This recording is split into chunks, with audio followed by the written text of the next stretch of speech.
Hey everybody, say hi. Say hi. No. You don't want to say hi? Careful, Cece, there's a table there. Daddy. She is a hot mess.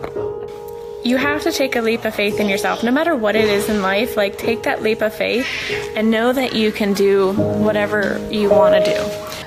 I was in a really, really, really bad place, and I got a friend request from Chris on Facebook, and I was like, oh, what the heck, I'm never gonna meet him. Except, one thing led to another, and 8 years later, we have 2 kids, we live in Colorado, and he's the best thing that has ever happened to me. And because of my health challenges, because I got so sick, I let him in.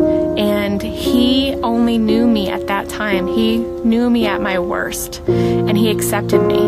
And, you know, through your vows, like through sickness and everything, he's been there. He was the one that let me lay on him and fall asleep for 3.5 hours on his lap while he had to pee. He is the best thing that has ever happened to me. So with that being said, know that no matter what, I can go on forever with this story, but I want to cut it short so I don't bore you guys. Know that no matter how hard life gets, no matter how low you feel, know that deep down, in your heart, that there's a purpose, there's a reason for everything. We may not understand it at the time.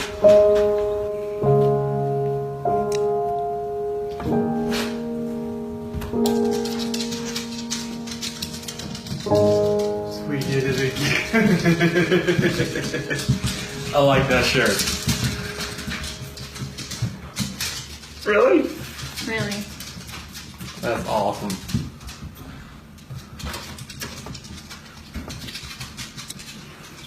So pink means... That's just the test. I know. It just says the pink is going to be girls. I don't know. Just the test. That's awesome. My name's Nicole, and I'm calling because I'm concerned about a friend of mine. She's not answering the door. She's not responding to text messages, phone calls, and there's no movement in the house whatsoever. Hi. You're Nicole? Yes. Okay. So what's going on? So my friend, we were out of town for a business trip this weekend. Right. And I dropped her off at 2 o'clock this morning.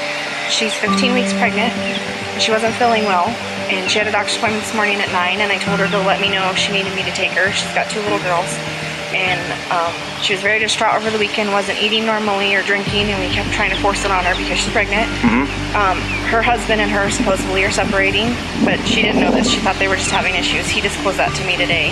Because I called him and I was like, have you talked or heard from Shanann since she left for work this morning? Because I can't get a hold of her. I've called, I've texted. Her car's in the garage. Her shoes she wears every single day right by the front door. She only has one vehicle?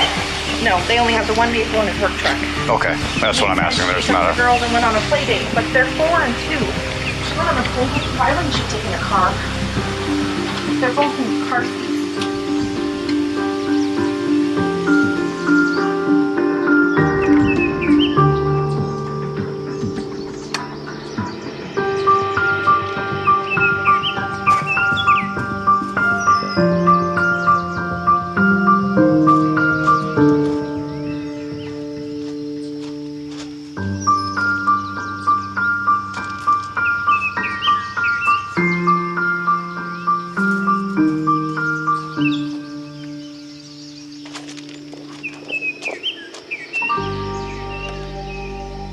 Shannon, are you home?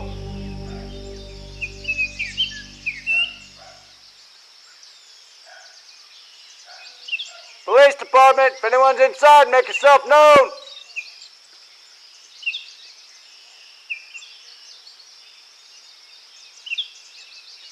Police department, if anyone's inside, make yourself known.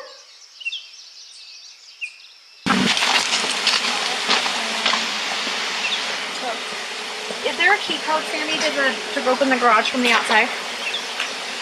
What is it? His mom's gonna get it. Okay.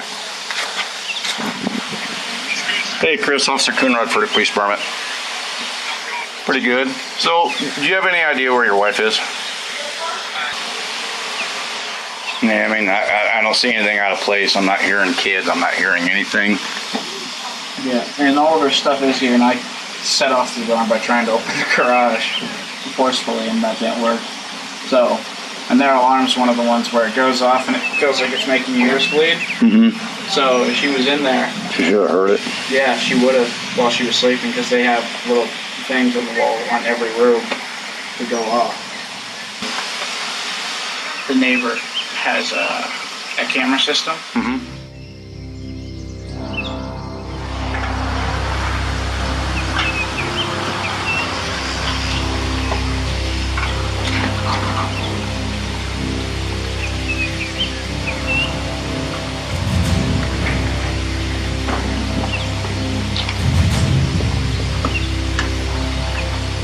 I'm here. Yeah, give me a phone. Okay, get mad.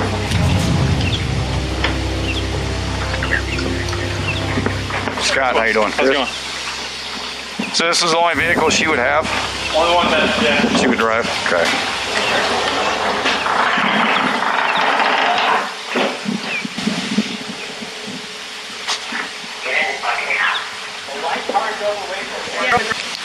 We're checking the house for consent. Down her phone. Oh.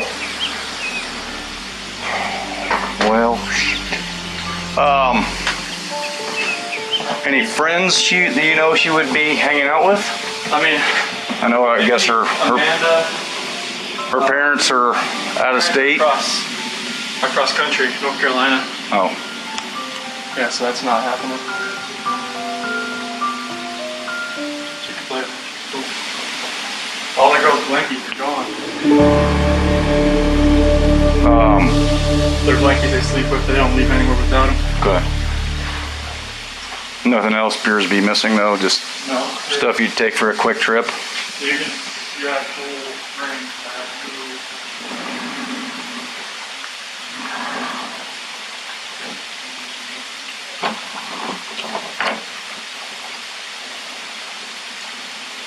Her phone.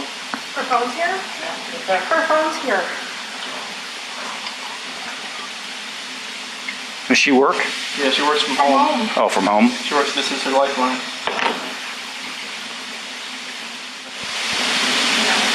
You guys have any kind of issues, marital issues, or We're going through separation. you are? Did you guys file it yet or anything, or just talking about? No, we're gonna sell the house and do a separation. Now, how's that going? I mean, it's going Civil for the most Civil. part, or?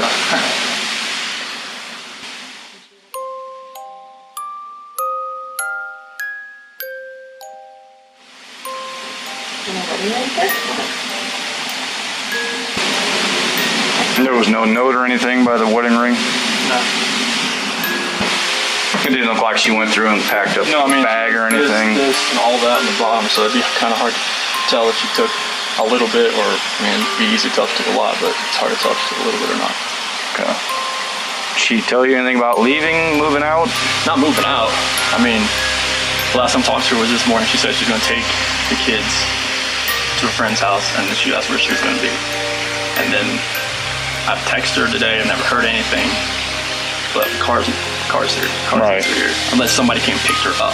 But the people that I know, nobody's heard from her, nobody's seen her. Right.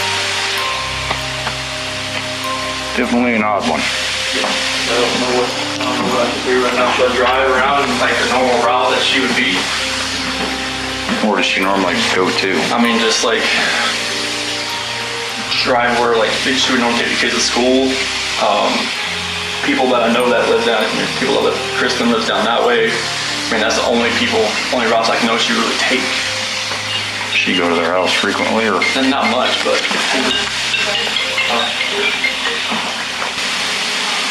Yeah, Just wait for her here. up here. Well, I've got my detective coming, Okay. just because this is kind of an odd situation. See if we can try to get her pinpointed down, find a friend or something. Okay. He may have you call the bank. Okay. Hey, sir, it's Chris Watts. Not too bad. Have you heard from Sharon today?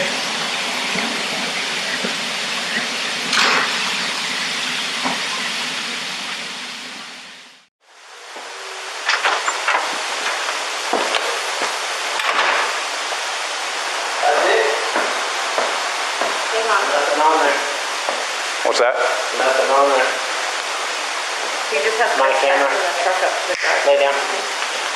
Loaded my stuff up in my coolers, my water jugs, my book bag, my computers, some of the tools that I had from the toolbox. I knew I was going to have to do some pumping unit rubbers today. That's why I was out so far. Is this on continually Yep. recording? Yep. Well, It's not, is it any motion or is it? event. Okay, so it's motion. Any motion event that happens, I get cars driving from this street, and this is him at 517.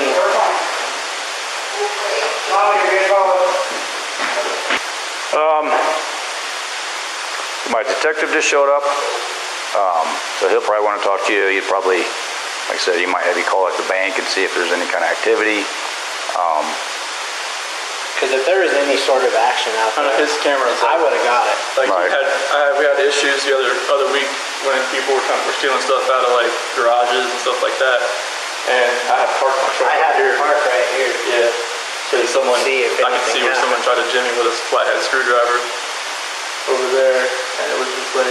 But if any action would have happened, any cars or anything left your house, I would Yeah, if it have would got it. have been like right in that area, it should have picked. I mean, Oh, it'll pick up anything coming down the street this way. you know where that tree there too? Oh, yeah. Okay. All right, appreciate your time. Yeah, no problem. Thanks. Hopefully something comes up here.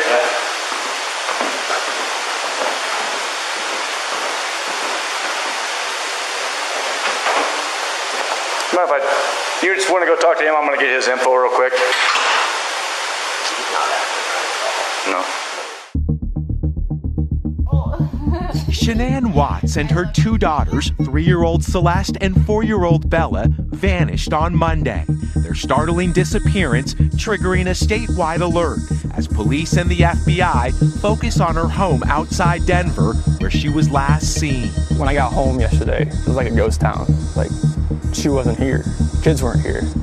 I have no idea where they went. Chris Watts, Shanann's husband, says his wife, who's also 15 weeks pregnant, came home from a business trip at 2 a.m. Monday. The couple having an emotional conversation, he says, before he left home around 5 a.m. Watts says Shanann never returned text messages later that morning and never answered the door when her friend arrived at the home at noon. Watts says he knew something was wrong. I was trying to get home as fast as I can. I was blowing through stoplights. I was blowing through everything, just trying to get home as fast as I can because none of this made sense. Police who have searched the family home and area with dogs say for now there are no significant leads. The 34-year-old doting mother's car still in the garage. She left her phone at home, her purse, her wallet, all of her money, her ID. Hey, Chris. So we need to have everybody step out of the house. Okay. Mostly because we don't want the dog to get confused with all the stuff Correct. that's going on. So you can leave that there. You can leave your camera there. I'll bring it up. Okay. We just don't want to mess you guys up at all. Because my son has, They moved in just before I did 5 years ago. In fact, before the children were even born.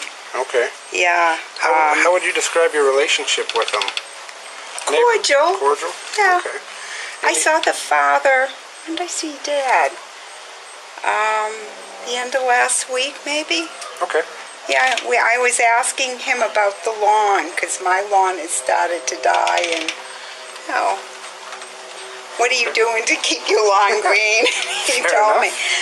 I would never have known. Geez, that's scary. Mom and Dad used to live over there, too, with them. Okay. When was the last time you saw Mom and Dad? Oh, I believe it was Dad, and that could have been maybe 3 weeks ago in the backyard. Okay. Anything different over the last, 2 days, 3 days? Odd vehicles, odd noises, odd lights? There was a truck out here yesterday. In fact, that's why I thought you were here yesterday. Maybe someone complained about that I hadn't seen before. What type of truck? It was kind of almost a steel gray. Okay. Don't ask me to make Okay. year. But that was late afternoon. The Dad has a great big truck, and it's gray. But, this is This is unusual, very quiet neighborhood. Yes, this is very unusual. That's why we're trying, got a lot of resources out here trying to find them and make sure they're okay. So, I mean, I didn't know she was pregnant again. I hardly ever see her. Okay. How do you know she's pregnant? It said it on Neighborhood Watch. Okay. I got you. But you didn't know it? No. Okay. I hardly ever see her just normally. They keep very much to themselves. When you did see her, did you ever see her around her husband? Yeah. How they were would they? have barbecues. Yeah. Were they polite, friendly, or was she kind of quiet, reserved? What was? They both are very quiet, reserved, very quiet. Okay. When was the last neighbors. time you spoke to her? Oh my gosh. I don't think I've seen her all summer. Oh, really? Okay. Yeah. Gotcha. And kiddos, when was the last time you saw little kiddos?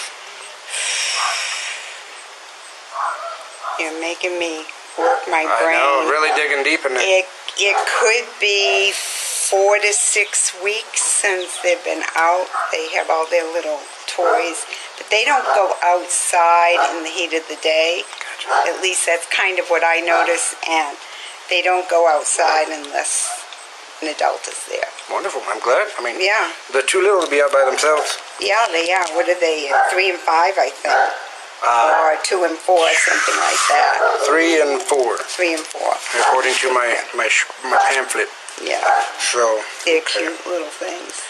Anything that I haven't asked that you think I should know, or is just odd, or something you thought was weird? I wouldn't think anything is weird from over there because normally you hardly ever see anyone go in, come out. Now I saw his truck leave yesterday. Maybe it was this morning. I was leaving for the gym. His truck had the lights on, which is unusual for that morning. 5:15 in the morning. Only fools like me are up. So you don't usually see him leave at that time of day? Oh, was that the gray truck, or what truck was that? That was his regular truck. It's a pretty big truck.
Okay, can you speak up just a little bit so the recorder, I know you're tired and you're stressed, and we won't be here any longer than we have to be. You've already had a conversation with people before. You came here on your own free will to talk to us. We picked you up at your request and brought you here. You can get up and leave at any time. You don't have to talk to us. If there's a question you don't want to answer, don't answer it. If you don't want to talk anymore, just tell me I want to leave. And I'm kind of in the way of the door, but you're not being interrogated as a criminal suspect. We're here to understand your relationship with Chris and what you know about Chris and his family and events relating to Chris Watts. Okay, so let's just start with like a timeline of your getting to know Chris, how you guys met, where you met, all those things. And let's just run. And I'm not going to ask you specific questions unless I think it's necessary. I'll let you just tell me your story.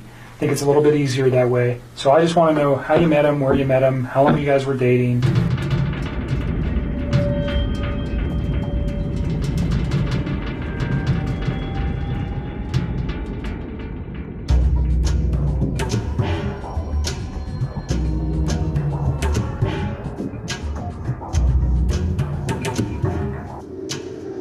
I use this to measure the rate of blood flow through your body during the test.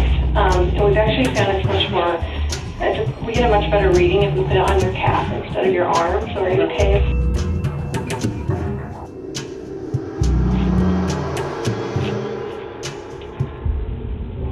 Did you know we used these? Okay. And I use these. Right. What's the mat for? The what? The mat I sit on? Oh, sorry. So that's a motion sensor mat. What that does is obviously detect motion and movement in your body. So that's how important it will be that you remain completely still during the testing. If you move your little toe, I mean, as you know, with lifting weights and stuff, everything happens from your core. You move your little toe, obviously it's going to register on my CPAD. So it's very, very sensitive. So that's how important it's going to be that you remain completely still. So this is what we call a directed lie practice test, okay? And I'm going to move my chair over here. So obviously a directed lie practice test kind of gives you an indication that I probably want you to lie on the practice test, right? I don't want you to lie yet. I will tell you at that point that I want you to lie, okay? How many numbers do you see on this piece of paper? 4. Which one's missing? 3. I want you to write the number 3 on the line where it's missing, okay? Okay. And you can use your right or your left hand. Are you right-handed or Yeah. left-handed? Right-handed. Okay. I'll just... That's pretty good. Okay. Lifetime. So this is the directed lie practice test. So what that means is I'm going to ask you if you wrote every single number on this piece of paper. Okay? Okay. I want you to be truthful to all the numbers, but I want you to lie when I ask you if you wrote the number 3. Because you really did write the number 3, but I want you to say no, that you did not. I want you to lie to me, okay? Okay, so during the testing, I'm going to leave this right here. You need to look in the area of this clipboard. You can't look side to side, up, down, wherever Chris wants to look. You don't have to fixate on the number 3, but you're going to be looking basically in this general area right here, okay?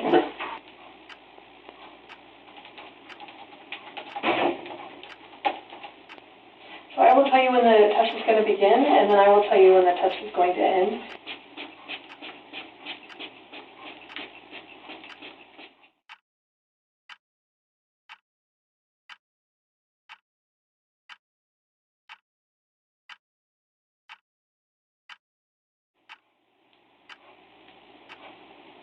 The test is about to begin. Please remain still.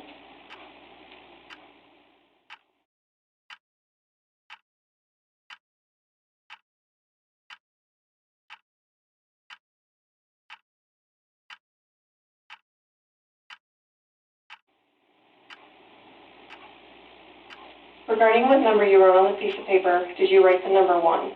No.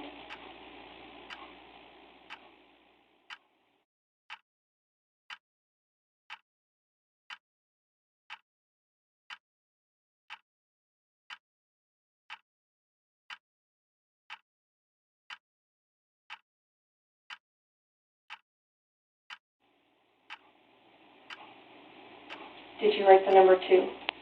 No.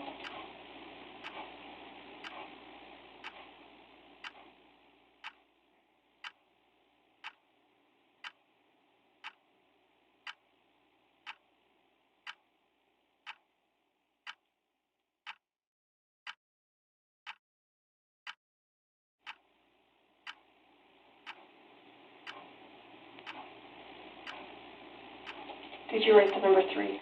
No.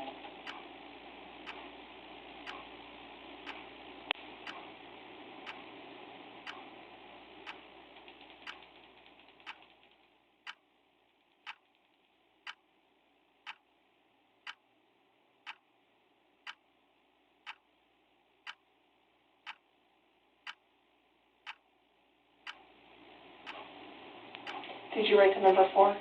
No.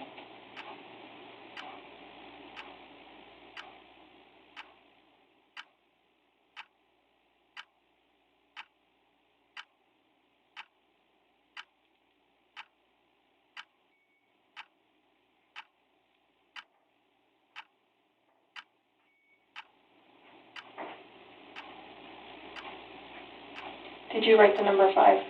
No.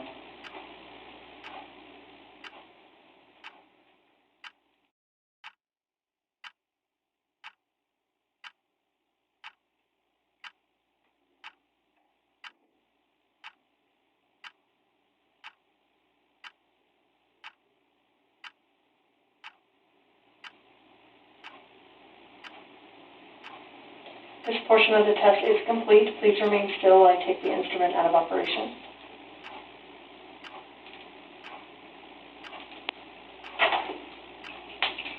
Okay, you can relax. How'd you feel? You did great. You remembered to lie and everything. That was awesome. So, you obviously are a really bad liar. Have people told you that before? Like, the second you tell a lie, like, they can tell, like, on your face that, because the second you lied to the number 3, like, I don't know if you heard me clicking, but I had to, like, turn down the sensitivity because you were starting to go off the page. So, that is what I need to see as a polygrapher, because that tells me that you know it's wrong to tell a lie, and you're actually having a significant reaction when you lie, so that is awesome. So, thank you for being a horrible liar. No, that's a good thing. That's a good thing. We don't want to be good liars, so thank you for being a horrible liar. He didn't have a wedding ring on his finger, and every time I talked to him, he didn't tell me that he was in a relationship. He didn't even mention his kids right away either. And then one day he told me that he had 2 kids. I was like, that's pretty cool. And started telling me about his kids. That sounded like a sarcastic comment. No, I thought it was kind of cute. I was like, oh, he's a dad. It was like right around Father's Day, too. Because we don't have it on tape, we discussed prior to turning the tape on Tuesday, which would have been the 14th of August, you had read some newspaper articles on the 13th and the 14th that regarded this case. You had also had a conversation with Chris at some point during the day on Monday. And on Tuesday, because of what you found, specifically what you said was, and don't let me put words in your mouth, but you found out that his wife was pregnant. And yes. And you did not know that prior? No. And you found that out via the newspaper articles, and that caused you concern? Well, I just realized that he was lying to me, and I was like, well, if you can lie to me about this, what else are you lying to me about? And it made me realize that maybe his wife was in danger at that point, and it was day 2, too, and she still wasn't home. Tonight we have someone who claims to be from Chris Watts' past. Chris Watts' recent past. Now, we are not going to show you this person because he wants to continue his life without consequences for speaking out in this case, but we are going to let him tell his part of how he connects to this story. This is a story that we have to be honest with you, we can't independently verify, but it is a story that could be extremely telling as we try to figure out what happened in the Watts family. This is a man who claims to be Chris Watts' former lover, and he joins me now live. Sir, can you hear me okay? I can. Some of the stuff you're talking about is pretty hard to believe. And we're getting to the point where we're wondering if you're wasting our time. Oh.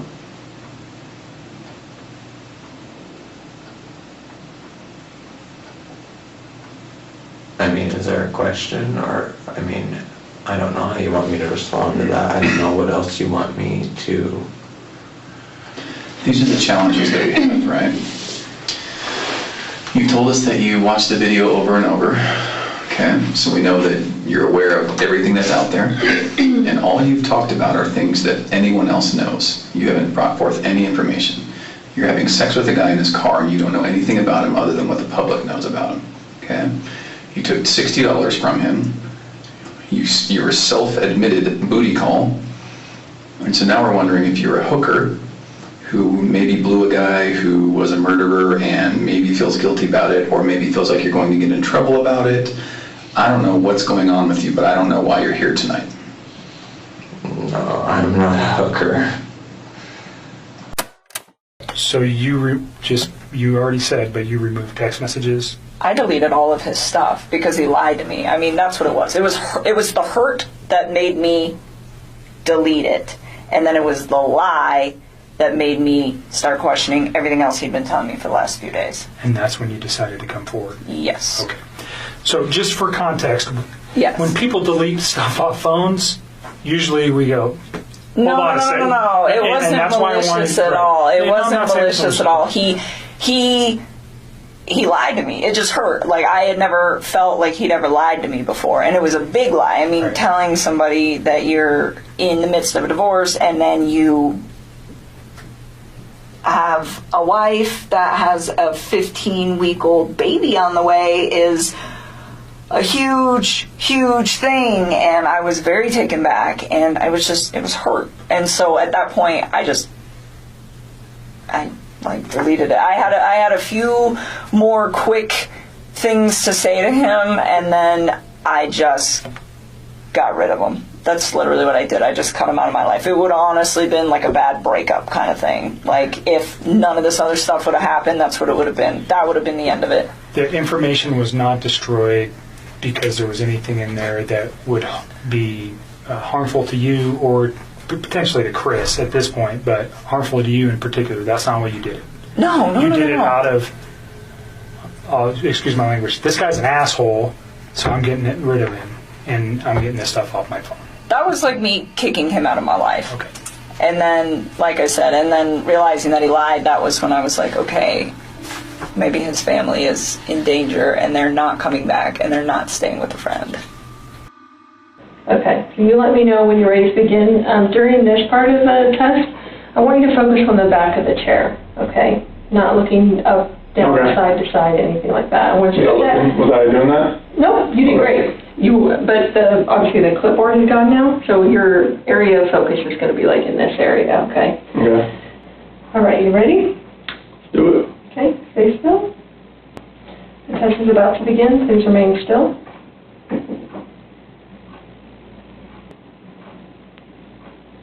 Regarding Shanann's disappearance, do you intend to answer all of the questions truthfully? Yes. Is your first name Christopher? Yes.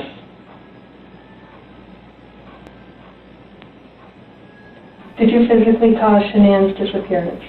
No.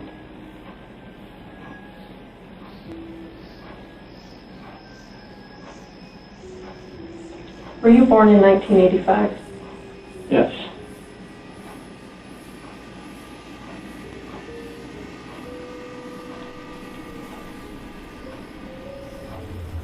Are you lying about the last time you saw Shanann?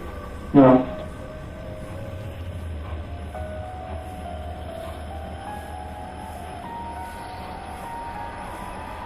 Do you know where Shanann is now? No.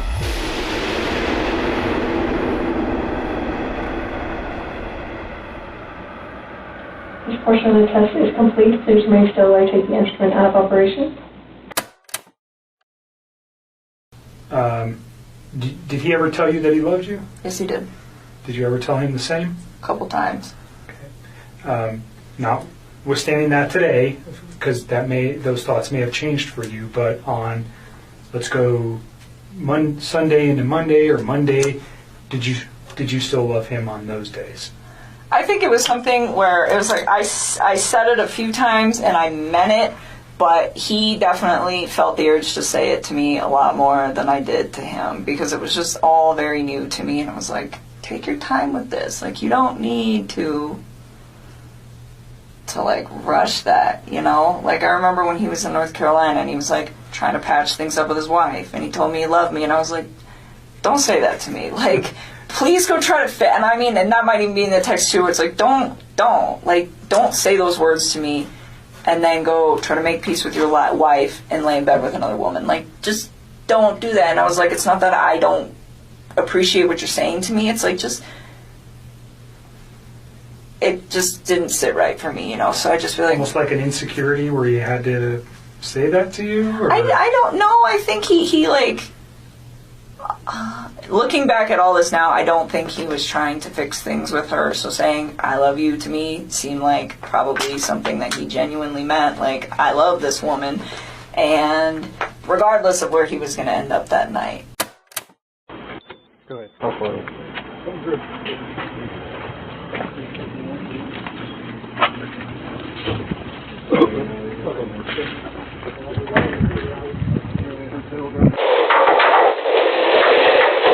So, it is completely clear that you were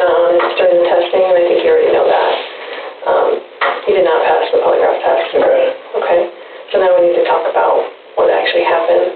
And I feel like you're probably ready to do that.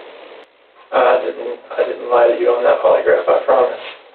Chris, I know. Stop. It's time. Just stop for a minute. Take a deep breath. I want you to take a deep breath right now.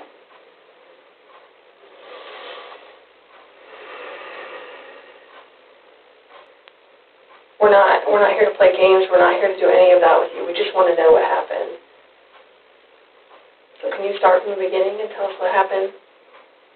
Everything that I've told you, I did not lie on this polygraph. I don't know how much I could tell you right now. Like, I did not. It's not even an option right now because you did not pass the polygraph. So I know you were being deceptive. So that's not even an issue right now. The issue right now is what happened to Shanann, Bella, and Celeste. This is where the rubber meets the road, Chris. Like, don't let this continue any longer, please. I'm not trying to make anything continue. Like, I want them back home, like. But you know they're not coming back home. We're confused as to why you're not taking care of your beautiful children. I'm not taking care of them right now. Right now. Where are they? I don't know where they're at. I don't know where they're at. Chris, right now your dad's outside. He flew across the country to help you. Okay. We know that something happened to all three of them. But I want to know, did something happen to these baby girls first that you had to take into your own hands and deal with? You had to clean it up for Shanann. And you either cleaned up after Shanann or you made the mistake. And I mean, I want to believe that maybe Shanann did it and you felt compelled to fix this so Shanann didn't look bad. That's what I want to believe. But I don't know, you're not telling me that, so it makes me think the worst. Like, did you do that to all three of them? I did not do anything to these kids. Not do anything. What did Shanann do to them? Tell us, Chris. Chicks are crazy. Can I talk to my dad or something? Absolutely. Come. Do you want to bring him in here? No, I just can't talk to my dad. Like, I flew across the country. Hey, Chris, I can't. How about this? If we brought your dad in here, would you please tell him what happened? Can I just go talk to him? I've been in here for like 5 or 6 hours and I'm like... Absolutely. Before we get him... Can I go out there and talk to him? Well, I don't know that you want to do it out there because there's a lot of people going through the halls. Should we bring him in here? We'll step out. Well, how about this? If we bring in your dad, will you promise me that you'll talk to him? I'll talk to him. Those are things you need to know. Let's see.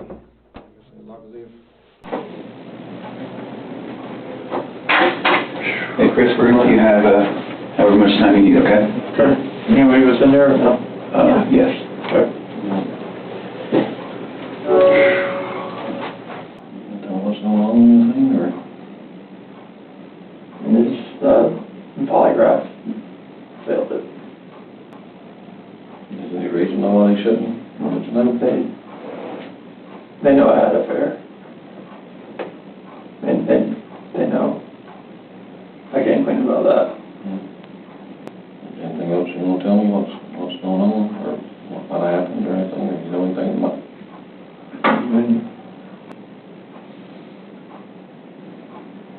I don't want to protect her. What? I don't want to protect her. You don't want to protect her? She hurt him? Yeah. And What now? I thought I hurt her. You hurt her. So she killed Lucy and Bella, choked them to death.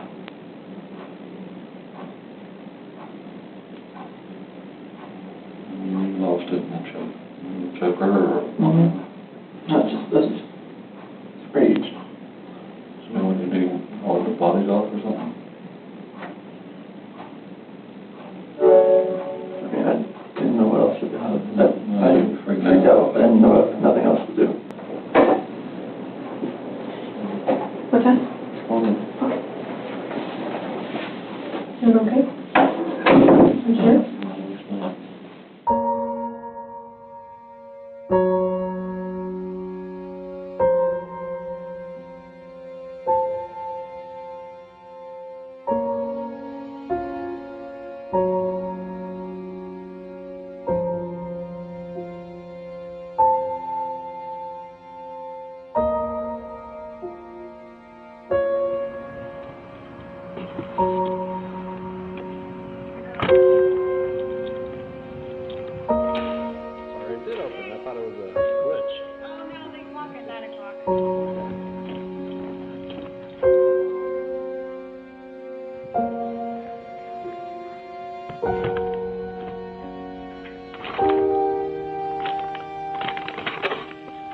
Searching and hoping for the best possible outcome. Yesterday, Chris Watts, the father and husband of those missing, was arrested on suspicion of murder. And shortly after, a body believed to be that of Shanann Watts was located nearby.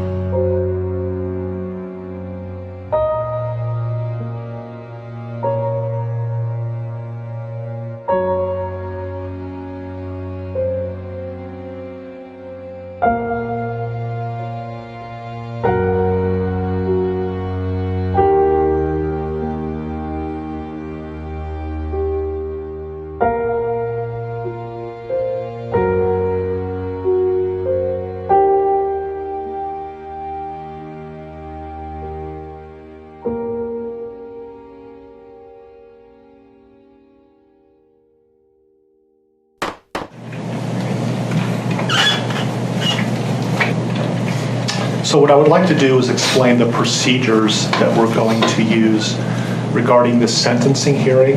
Let me first say that I realize that the sentencing hearing is emotional for many of us. And I expect that your behavior in the courtroom, both in this courtroom and the overflow courtroom, is appropriate.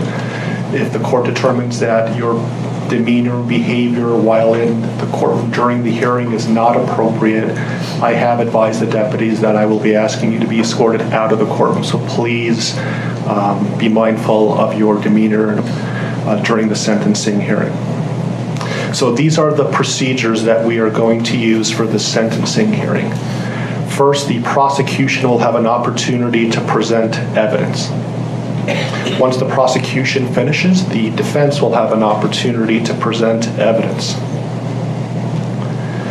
Then, if there are any victims under the Victims' Rights Act, including Cindy and Ronnie Watts, that have not been called by the prosecution or the defense, or any other defined victims under the Victims' Rights Act, they will have an opportunity to make a statement to the court as it relates to their rights under the Victims' Rights Act.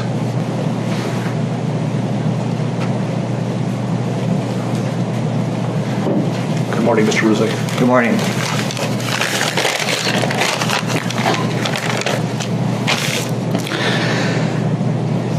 I'd like to say to the courts that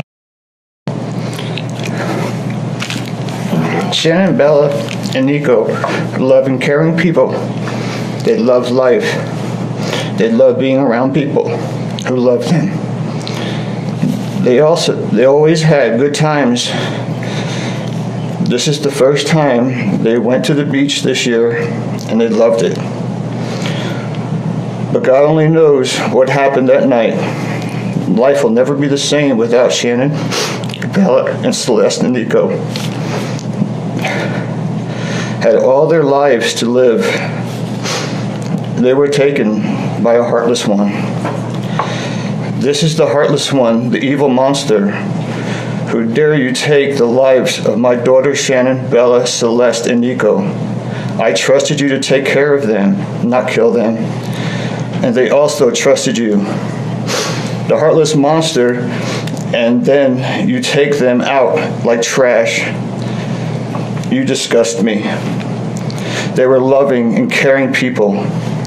You may have taken their bodies from me, but you will never take the love they had for me. They loved us more than you will ever know, because you don't know what love is. Because if you did, you would not have killed them. You monster, thought you would get away with this. I don't know how. The cameras do not lie. You carry them out like trash of the house.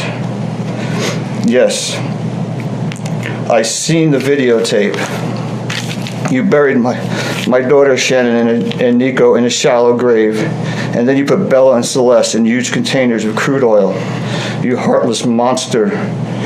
You have You have to live with this vision every day of your life, and I hope you see that every time you close your eyes at night. Oh, I forgot. You have no heart or feelings or love.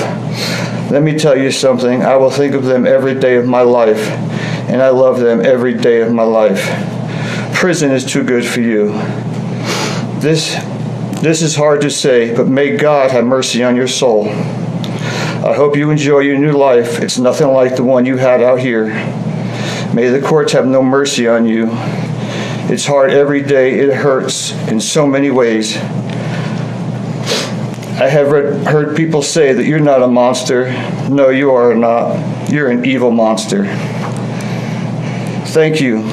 Love you, Shannon, Bella, and Nico. Love you, Pop and Dad. And one other thing. And Shannon says she is super excited for justice today. Thank you, Your Honor.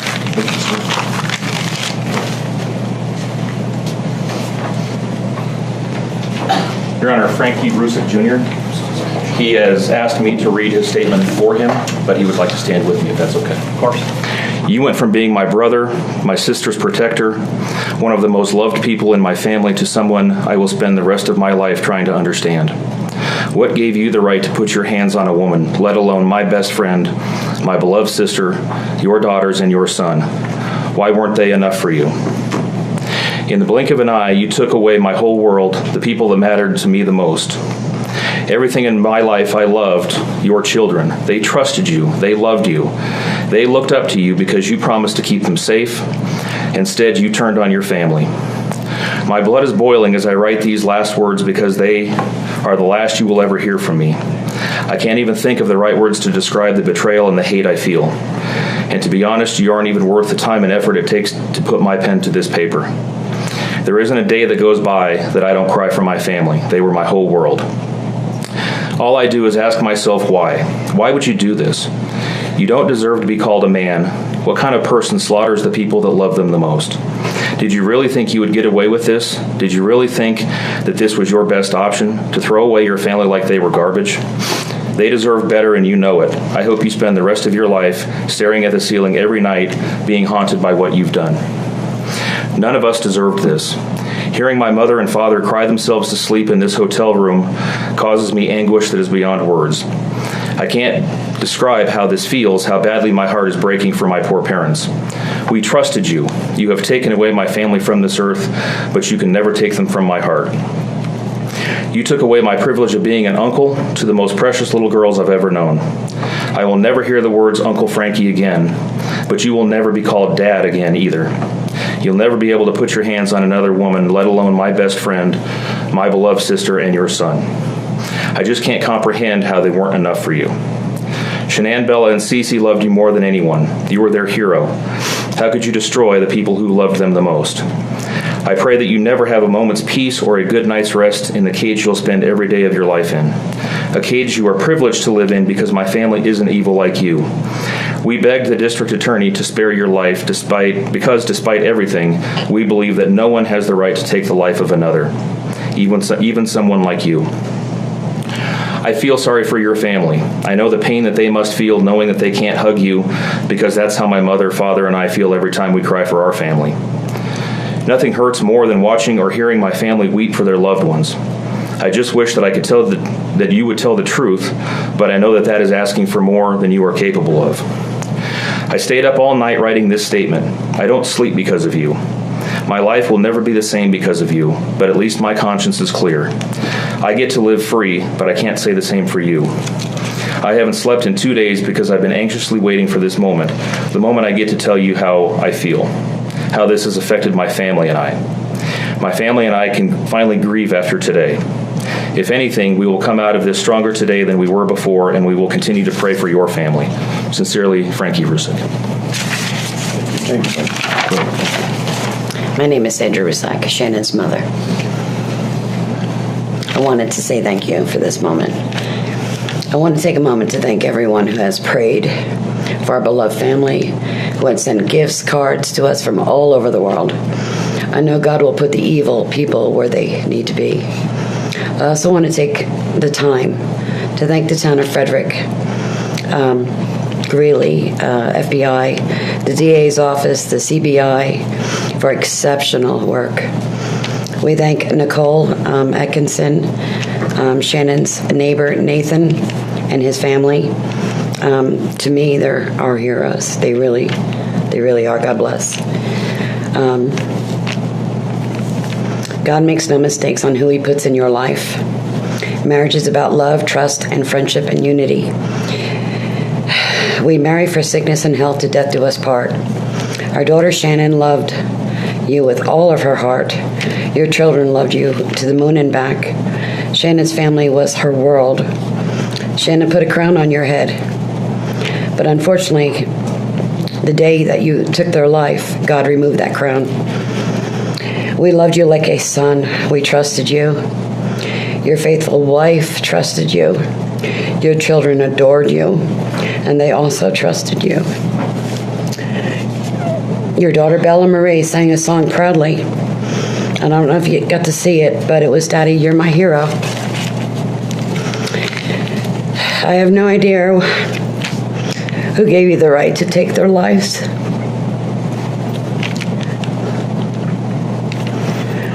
But I know God and his mighty angels were there at that moment to bring them home to paradise. God gives us free will.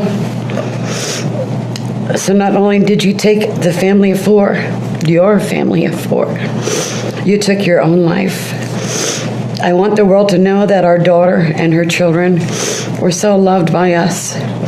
There will always be protected by God and his mighty angels. I didn't want death for you because that's not my right.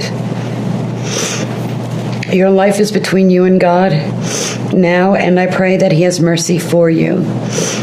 From Shannon's mother, Bella Marie, Celeste Catherine, and Nico Lee's Nana. Thank you, Your Honor.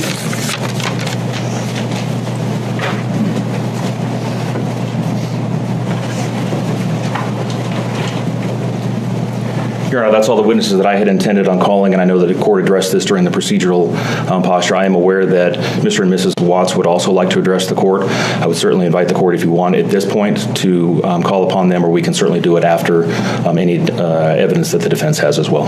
Sure. Does Cindy or Ronnie Watts wish to make a statement on the Victims' Rights Amendment?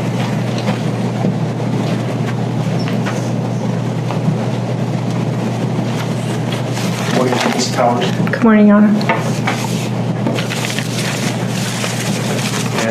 have you folks introduce yourself for the record. I'm Cindy Watts. Ronnie Watts. I have authorized you to make a statement to the court as paternal grandparents of the children. And if you choose not to make a statement, but your designee, Ms. Powers, chooses to, she can do so as well. How would you like to proceed Can today? I read that? Yeah, do you want me to start? I want you to start, but I would like to read Who's that. going to be speaking today? Your Honor, initially, they've asked me, and they're hoping that they have the strength to speak, but if they do not, they've written out their statements and asked me to finish for them. So That would be fine. Who would like to go first? if I could start, Your Honor. On behalf of the Watts, Your Honor, and to the community, we thank you for the opportunity and the recognition under the Victim Bill of Rights. We come today as the grandparents and the parent of the daughter and children whose life was taken in this case. We are not here to ask for leniency. We are not in any way condoning or tolerating the crime that has occurred and the pain that has been caused. We join in our daughter-in-law and grandchildren's family in saying this should never have happened. This is not condonable. This is something that we will never get over. We appreciate the consideration that everyone has paid, most especially the families that have lost everyone. We appreciate that they begged for Christopher's life. We agree and echo what they have said, that it is not his place to take anyone's life, nor would it be our place as a community to take his life. So we thank you for the opportunity, and for every consideration and effort that's been put out. The prosecution in this case has in fact respected the Victim Bill of Rights. They took the time to explain that the information that my clients had at the time that they were interviewed was not correct. They were misinformed. They were searching for answers.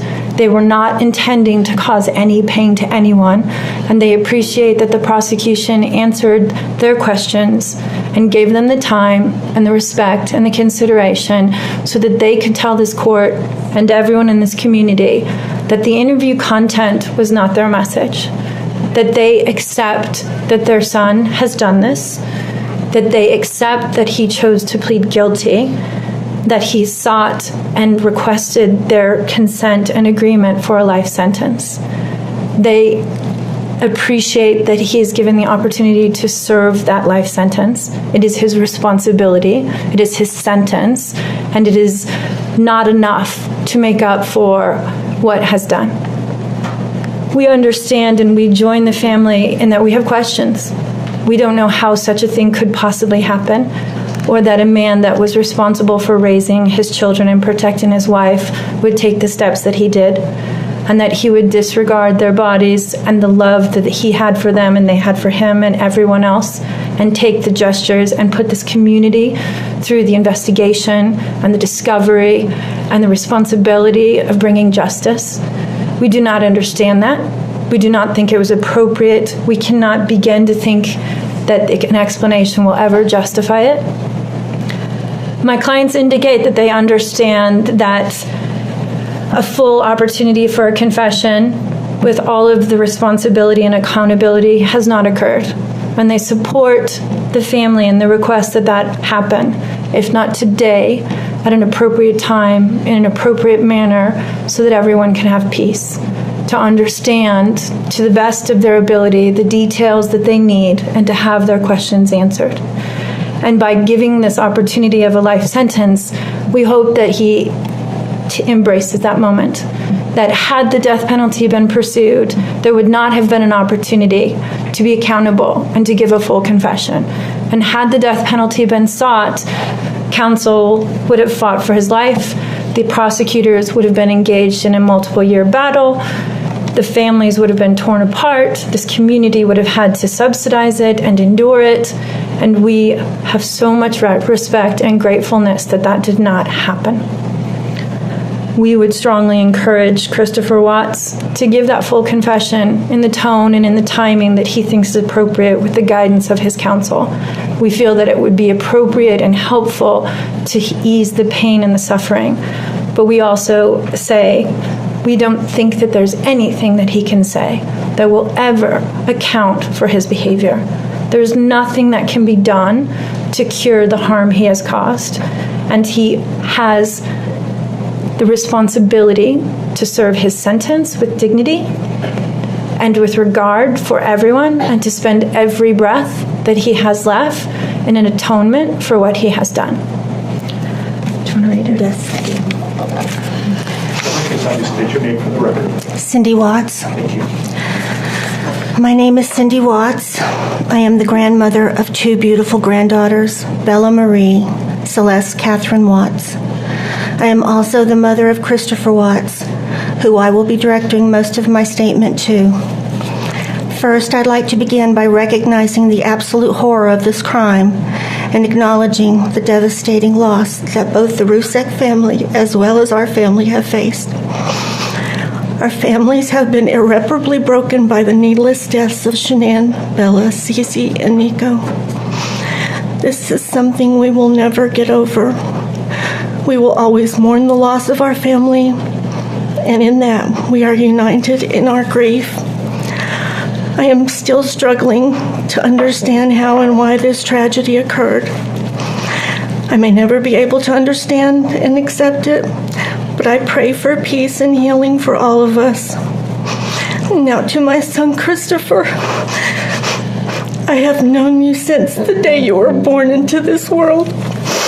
I have watched you grow from a quiet and sweet, curious child who Bella reminded me so much of, to a young man who worked hard in sports and later mechanics to achieve your goals. You are a good friend, brother, father, and son.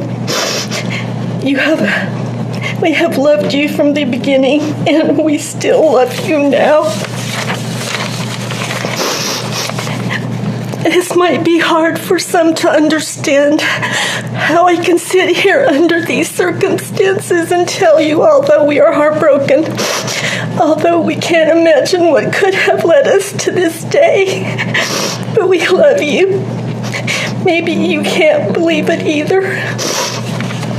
As the Lord said in Jeremiah 3:31, I have loved you with an everlasting love. Therefore, I have continued my faithfulness to you. And you, as your mother, Chris, I have always loved you, and I still do. I hate what has happened. Your father and sister and I are struggling to understand why.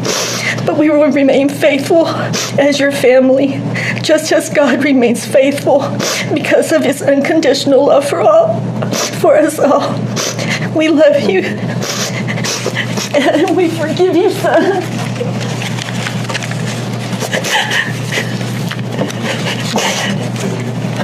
Judge, if I could read Mr. Watts' statement. Yes. My name is Ronnie Watts, and I am the grandfather of Bella, Celeste, Nico Watts, and I am the father of Shannon.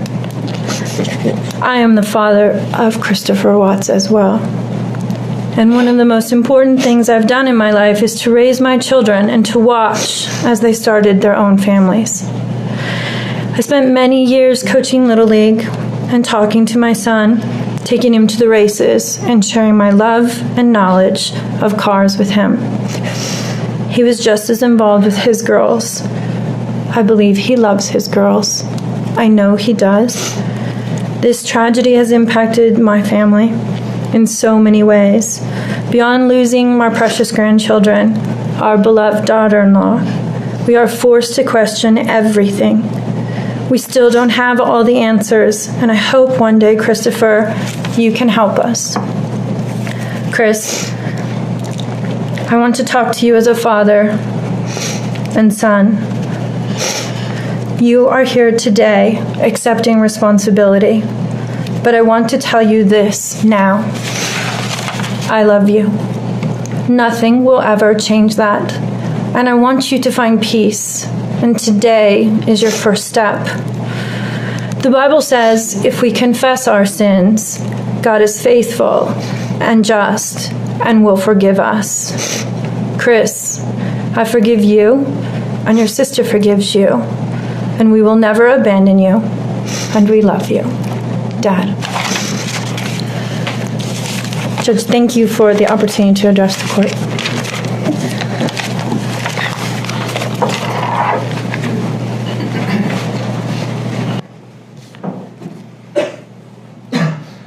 Your Honor, there are no words to adequately describe the unimaginable tragedy that brings us before this court today.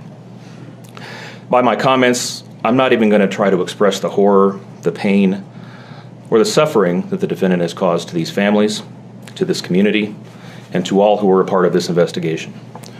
However, I do want to spend a few minutes sharing with the court the details of the crime, as so far you've only had an opportunity to review the affidavit and a few facts here and there that have been offered to the court in the motions and pleadings that have been filed. The questions that have screamed out to anyone who will listen since August 13th of 2018 are why and how? Why did this have to happen? How could a seemingly normal husband and father annihilate his entire family? For what? These are the questions that only one individual in this courtroom or on this planet knows the answers to. I fully expect we will not receive the answers to these questions today, nor will we at any point in the future. I don't expect that he will ever tell the truth about what truly happened or why. Even if he did, there is no rational way that any human being could find those answers acceptable responses to such horrific questions. The best we can do is try to piece together some kind of understanding from the evidence that is available to us. And the evidence tells us this. The defendant coldly and deliberately ended 4 lives. not in a fit of rage, not by way of accident, but in a calculated and sickening manner. Shanann was 34 years old. She had married the defendant in November of 2012. Over the weekend leading up to August 13th, she had been at a work conference in Phoenix, Arizona, and returned home in the early morning hours of August 13th. We know that she got home about 1:45 in the morning. The doorbell camera on their home shows her arriving back home from the airport. Shortly thereafter, at least according to the defendant, they had what he referred to as an emotional conversation about the state of their marriage and about what their lives would look like going forward. What was said during that emotional conversation, only he knows. What we do know is that shortly after that, the defendant strangled her to death with his own hands. We know that he slowly took her life the morning of August 13th. We know that this was not done in an uncontrolled, vengeful manner that he tried to describe to agents from CBI and the FBI. If that were the case, you would expect to see vicious, horrible bruising about her neck, shoulders, and face. You would expect to see the hyoid bone in her neck broken. You would expect to see some kind of defensive wounds on his body as she struggled and fought for her own life. None of those are present. The only injuries that were on Shanann's body were one set of finger or bruising, what appeared to be fingernail or finger mark bruising to the right side of her neck. We know that our experts will tell us that it takes 2 to 4 minutes to strangle someone to death manually with their own hands. The horror that she felt as the man that she loved wrapped his hands around her throat and choked the life out of her must have been unimaginable. Even worse, what must Bella, age 4, and Celeste, age 3, must have experienced or thought as their father, the one man on this planet who was supposed to nurture and protect them, was snuffing out their lives. They both died from smothering. Let me say that again. The man seated to my right smothered his daughters. Why? Imagine the horror in Bella's mind as her father took her last breaths away. Your Honor, understand very clearly, Bella fought back for her life. The frenulum, the connective tissue between her upper lip and her gum, had a 1.5 centimeter laceration. She bit her tongue multiple times before she died. She fought back for her life as her father smothered her. Celeste had no such injuries. In fact, she had no external injuries at all. But according to the medical examiner, she was smothered nonetheless. The defendant then methodically and calmly loaded their bodies into his work truck, not in a hasty or disorganized way. He was seen from the neighbor's doorbell camera backing his truck into the driveway, going back and forth into the house and back out to the truck 3 different times, one time for each of their bodies. He then drove them away from their family home one final time, intent on hiding any evidence of the crimes that he had just committed. In one final sign of callousness for his wife, his daughters, and their unborn son, and their remains, he drove them to a location that he thought no one would ever find them, to one of the oil tank batteries with which he was so familiar. He knew this was safe. He had texted a coworker the night before saying, "I'll head out to that site. I'll take care of it." He had carefully ensured that he would be alone in the middle of the plains to secrete away the remains of his family in a place that he hoped they would never be found. In one final measure of disrespect for the family he once had, he ensured that they would not be together, even in death, or so he thought. He disposed of them in different locations. He buried Shanann and Nico in a shallow grave away from the oil tanks. Bella and Celeste were thrown away in the oil tanks at this facility, different tanks so these little girls wouldn't be together in death. Imagine this, Your Honor. This defendant took those little girls and put them through a hatch at the top of an oil tank, 8 inches in diameter. Bella had scratches on her left buttocks from being shoved through this hole. A tuft of blonde hair was found on the edge of one of these hatches. The defendant told investigators that Bella's tank seemed emptier than CC's because of the sound that the splashes made. These were his daughters. Significantly, when his co-workers arrived at the tank battery later that morning, to a person, they all described him as acting completely normally. It was a normal workday, even while his daughter sank in the oil and water not far away from him. And then his efforts at deception truly began.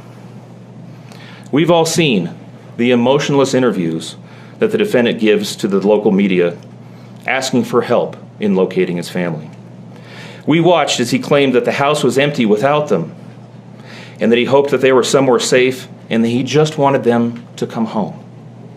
He told investigators that they were at home sleeping when he left for work that morning, and that Shanann had told him that she was taking the girls to a friend's house for the day. What is striking about this case, Your Honor, beyond the horrors that I've already described to you, is the number of collateral victims that he created by his actions. While he stood in front of TV cameras asking for the safe return of his family, scores of law enforcement officers, neighbors, friends, and family scoured the area, fretted for their safe return. They texted him begging for any information and sending him their best wishes, all the while he hid what he had done. The list of indirect victims does not end there. Think of the firefighters and the Colorado State Patrol hazmat experts who had to don protective suits and who were called upon to pull Bella and Celeste out of those oil tanks. Or the coroner employees who had to conduct these autopsies. Or the victim assistants who frantically attempted to ease the suffering of those affected. All of this, Your Honor, for what? Why? Why did this have to happen? His motive was simple, Your Honor. He had a desire for a fresh start, to begin a relationship with a new love that overpowered all decency and feelings for his wife, his daughters, and unborn son. While Shanann texted the defendant over and over again in the days and weeks leading up to her death, attempting to save her marriage, the defendant secreted pictures of his girlfriend into his phone and texted her at all hours of the night. While Shanann sent the defendant self-help and relationship counseling books, one of which, ironically enough, was thrown in the garbage. He was searching the internet for secluded vacation spots to take his new love in researching jewelry. And while Shanann took the girls to visit family in North Carolina, the defendant went to car museums and the sand dunes with his new girlfriend. The stark contrast between the subjects of their internet and text content is absolutely stunning. Even the morning after he killed them and disposed of their bodies, he made several phone calls. One was to the school where the girls were supposed to start, telling the school that the girls would not be coming to school anymore, that they were being unenrolled, presumably to give him some more time before law enforcement notification about them going missing. He contacted a realtor to start discussing the selling of his house, and he texted with his girlfriend about their future. None of this answers the questions of why, however. If he was this happy and wanted a new start, get a divorce. You don't annihilate your family and throw them away like garbage. Why did Nico, Celeste, Bella, and Shanann have to lose their lives in order for him to get what he wanted? Your Honor, justice demands the maximum sentence under the agreement reached by the parties. As you will recall, the agreement calls for life sentences as to Shanann, Bella, and Celeste, and all of those to run consecutively to one another. It also calls for the count of unlawful termination of a pregnancy as to Nico to run consecutively to counts 1, 2, and 3. I would suggest that the extreme aggravation present in the defendant's conduct and in the efforts that I have described mandate that the sentences for counts 7, 8, and 9, the tampering with the deceased human body, each be the maximum of 12 years, and that those sentences run consecutively to one another. It is very clear that each of these acts, that these were not the subject of one act, but each oil tank that he walked up with his daughter's bodies and the hole that he dug for his wife and unborn son mandate a mandatory consecutive sentence. It's been alluded to this morning, but the defendant was certainly eligible for the death penalty in this case under the existing law in the state of Colorado. As you heard, Shanann's family strongly opposed my office seeking the death penalty and being bound to the criminal justice system for the next several decades. That's in large part, as you've heard, why we have reached the agreement that we have. 4 lives were lost at the hands of the defendant on August 13th for reasons that we will never fully understand, nor will we know. In the end, the Rusick family was much more merciful towards him than he was towards his wife, his daughters, and his unborn son. Prison for the remainder of his life is exactly where he belongs for murdering his entire family. Thank you. Are you seeking 91 days to file a request for restitution? I am, Your Honor, please. Mr. Waltz, will you be speaking on behalf of your client? Your Honor, Ms. Harrell will address the court. Good morning, Ms. Harrell. Good morning, Your Honor. Mr. Watts has asked us to share this morning that he is devastated by all of this. And although he understands that words are hollow at this point, he is sincerely sorry for all of this. Thank you. Thank you. Showing mercy on Mr. Watts is understood, and I respect that decision to request that the district attorney not seek the death penalty in this case. And so the court is going to accept this plea bargain under the circumstances. Words that come to mind when I hear the evidence in this case are a senseless crime and the viciousness of the crime. And equally aggravating in this court's determination is the despicable act of disposing of the bodies in the manner in which they were done in this case. I've been a judicial officer now for starting my 17th year, and I could objectively say that this is perhaps the most inhumane and vicious crime that I have handled out of the thousands of cases that I have seen. And nothing less than a maximum sentence would be appropriate, and anything less than the maximum sentence would depreciate the seriousness of this offense. So the court is going to sentence Mr. Watts as follows. With regard to count number 1, murder in the first degree as it relates to Shanann Watts, the court is going to sentence you, sir, to a life sentence in the Colorado Department of Corrections, followed with no possibility of parole. And that is going to run consecutively to all but counts 3 and 4. With regard to count 2, as it relates to murder in the first degree with Bella, the court is going to sentence you to life in the Colorado Department of Corrections with no possibility of parole. With regard to count number 3, the court is going to sentence you as it relates to Celeste to life in the Colorado Department of Corrections with no possibility of parole. With regard to counts 4 and 5 relating to Bella and Celeste as a different theory of first-degree murder, the court is going to sentence you to life in the Colorado Department of Corrections, and legally those sentences must run concurrently as a different theory of first-degree murder.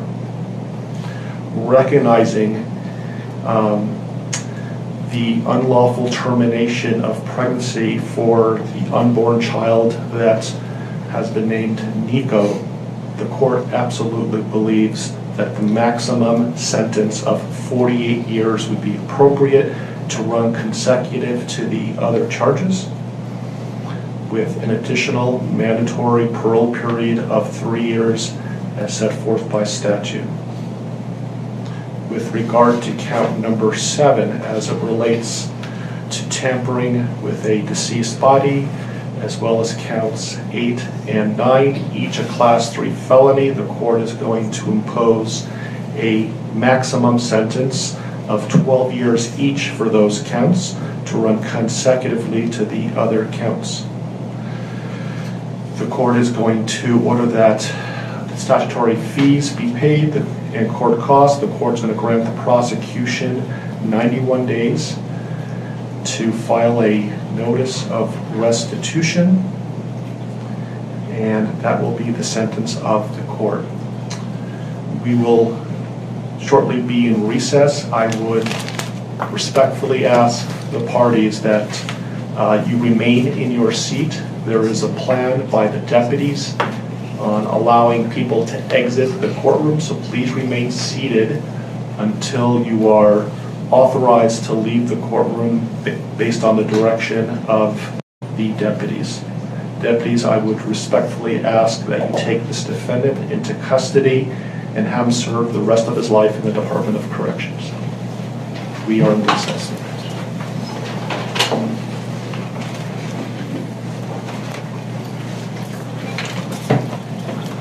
Please rise. Chris. Come here.